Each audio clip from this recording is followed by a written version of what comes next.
എല്ലാവർക്കും SR കറിവേപ്പിലേക്ക് സ്വാഗതം. ഇന്ന് ഞാൻ കാണിക്കുന്നത് അപ്പത്തിൻ്റെ കൂടെ, ഇടിയപ്പത്തിൻ്റെ കൂടെ, ചപ്പാത്തിയുടെ കൂടെയൊക്കെ കഴിക്കാൻ പറ്റിയ വെജ് കുറുമ. വളരെ എളുപ്പത്തിൽ തന്നെ കുക്കറിൽ നമുക്ക് പെട്ടെന്ന് റെഡിയാക്കി എടുക്കാൻ പറ്റും.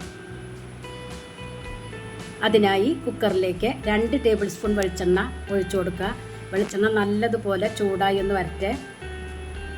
ഇതിലേക്ക് 1 ഏലക്കായ, ഒരു ചെറിയ കഷ്ണം പട്ട, 2 കരയാമ്പൂ, 1 നുള്ള് പെരിഞ്ചീരകം ഇട്ട് കൊടുത്ത് ഒന്ന് പൊട്ടിച്ചെടുക്കണം. ഇതിലേക്ക് മീഡിയം വലുപ്പത്തിലുള്ള ഒരു സബോള ചെറുതായി കട്ട് ചെയ്തതും, 1 ടീസ്പൂൺ ഇഞ്ചി വെളുത്തുള്ളി പേസ്റ്റ്,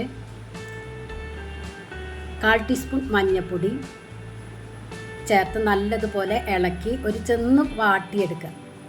ഇതിലേക്ക് വെജിറ്റബിൾസ് ആയിട്ട് എടുത്തിരിക്കുന്നത് 1 ക്യാരറ്റ് ക്യൂബ്സായി കട്ട് ചെയ്തത്, 1 കപ്പ് ഗ്രീൻ പീസ് തലേദിവസം വെള്ളത്തിലിട്ടിട്ട് കുതിർത്തെടുത്തതാണ്, 1 മീഡിയം വലുപ്പത്തിലുള്ള ഉരുളക്കിഴങ്ങും ഇതുപോലെ കട്ട് ചെയ്തെടുത്തിട്ടുണ്ട്.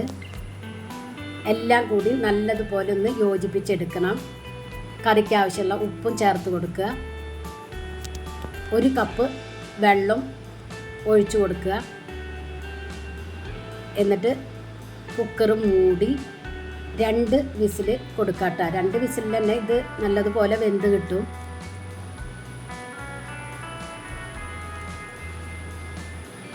ഇത് റെഡിയായി വരുമ്പോഴത്തേക്കും നമുക്ക് അരപ്പ് റെഡിയാക്കി എടുക്കാം. അതിനായി ഒരു മിക്സിയുടെ ജാറിലേക്ക് 1 പിടി നാളികേരം, 1 ടീസ്പൂൺ പെരിഞ്ചീരകം, 6 കാഷ്യൂ, 1 ടീസ്പൂൺ മല്ലിപ്പൊടി, ആവശ്യത്തിന് വെള്ളം, ഇനി 3 പച്ചമുളകും ചേർക്കണം കേട്ടോ. ഞാൻ അപ്പം ചേർക്കാൻ മറന്നുപോയി, പിന്നീടാണ് ഞാനിത് ചേർക്കണത്. എന്നിട്ട് പേസ്റ്റ് രൂപത്തിലൊന്ന് അരച്ചെടുക്കണം.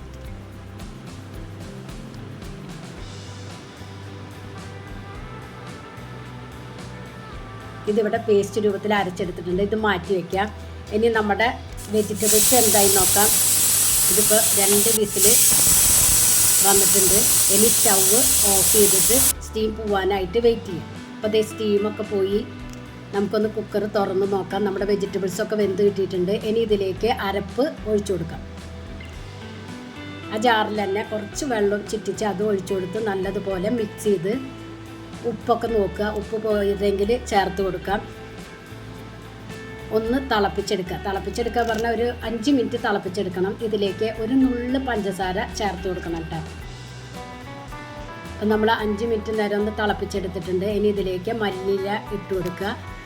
1 ടീസ്പൂൺ നെയ്യും ഒഴിച്ചു കൊടുക്കുക. എന്നിട്ട് സ്റ്റൗവ് ഓഫ് ചെയ്യുക. നമ്മുടെ വെജ് കുറുമ ഇവിടെ റെഡി ആയിട്ടുണ്ട്. എല്ലാവരും ഒന്ന് ട്രൈ ചെയ്ത് നോക്കി ഫീഡ്ബാക്ക് ഒന്ന് അറിയിക്കുക. നിങ്ങൾക്ക് ഈ ചാനൽ ഇഷ്ടമാവുകയാണെങ്കിൽ പ്ലീസ് ഒന്ന് സബ്സ്ക്രൈബ് ചെയ്ത് ലൈക്ക് ചെയ്ത് ആ ബെല്ലൈക്കൺ ഒന്ന് അമർത്തുക. Thank you.